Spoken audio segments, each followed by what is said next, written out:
Penguins lose 4-3 to Columbus Blue Jackets in Game 2 of the Metro Division quarterfinal Stanley Cup playoffs, giving Columbus its first ever playoff victory. First period was all Pittsburgh. Pittsburgh totally dominated early, getting out 2-0. Nice little tip in by Gibbons. Nice short-handed goal by Gibbons. Gibbons only played 2 minutes and 36 seconds. He would leave shortly after with an injury, and this made him the first player since 1987 to score 2 goals in less than 3 minutes of ice time. Bosman did not have an update after the game, so we don't know, of course, being playoff time. But, man, the Penguins can really not afford to lose any more players to injuries right now, especially a guy who I wasn't really that impressed with early on, but he's starting to find his legs. He's had nice speed on the top line. That kind of fucked up the Penguins' lines for the rest of the game.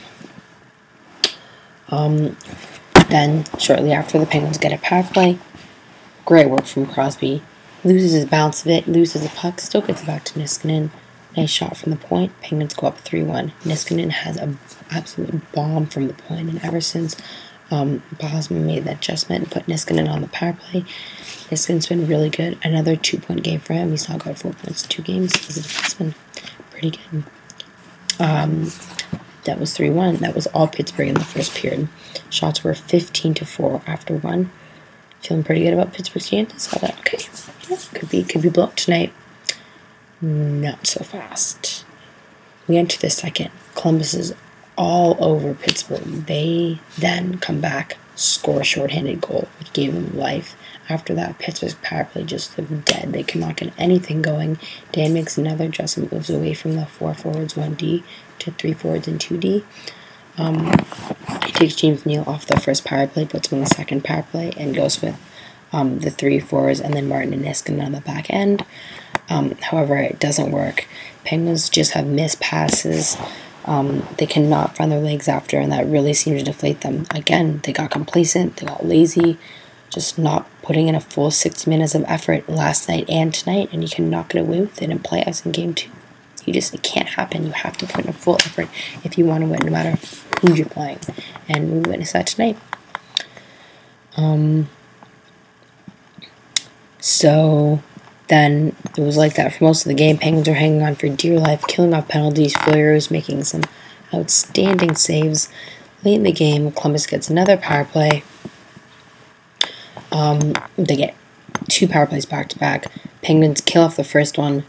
Cannot kill off the second one. Ryan Johansson, in alone on the slot, ties the game 3-3. Mad celebrations. Place goes crazy, as they should.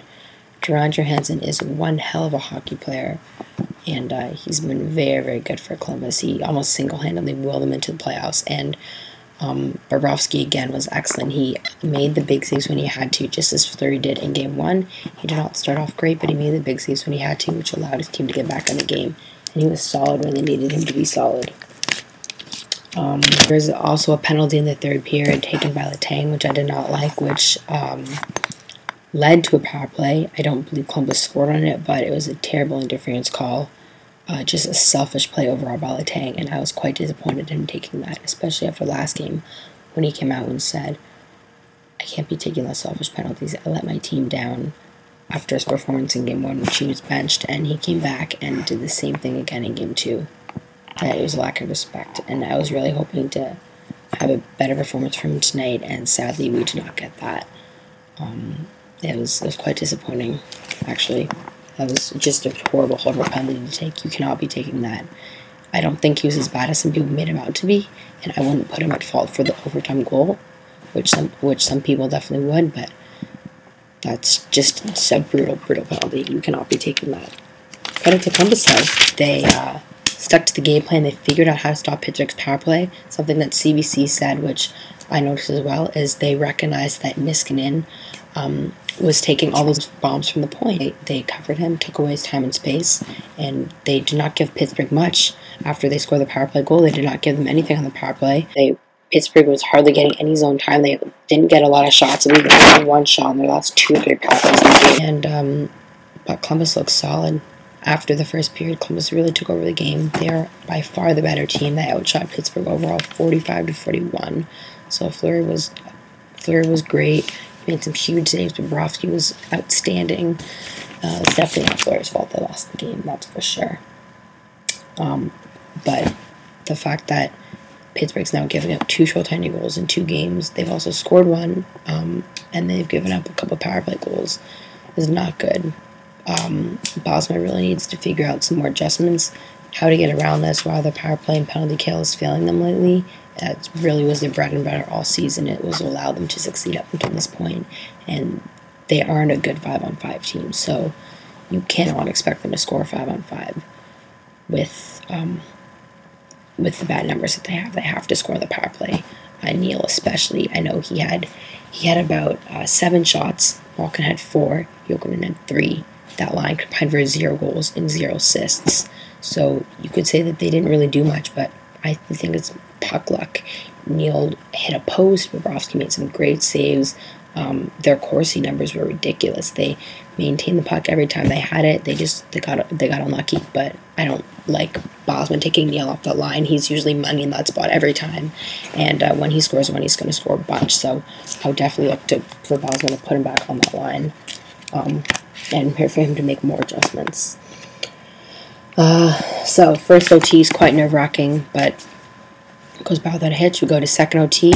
Second OT lasts 1 minute and 18 seconds when, after Pittsburgh fails to convert on yet another power play, their 8th of the night, Matt Calvert left in all alone on the slot after 3 whacks at it, 2 outstanding saves by Fleury.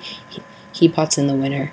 4-3, Columbus gets its first ever franchise victory, much deserved franchise victory, and Sears is tied 1-1, heading back to Columbus. A couple of thoughts on the game winner. People want to blame Letang and Fleury for the loss. Fleury was great in this game. His numbers, 9-12 save percentage, so it's not great, but most of the chances he had were grade A chances. He made some outstanding saves, especially in that winning goal. There's nothing you can do about that. And Letang, that was not his man to cover. Letang was in the middle. Calvert was on the left-hand side. That should have been up to Jokinen and Stepniak. They were standing there. They left him wide open. After he's already had 2 backs of the puck, why would you leave him all alone?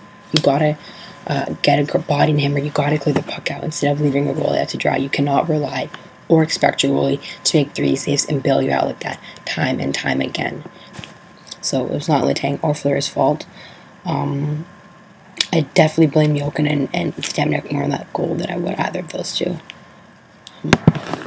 So that's all I have for this game. Please like if you like this video, subscribe if you really like it, tell your friends, and I will see you after Game 3.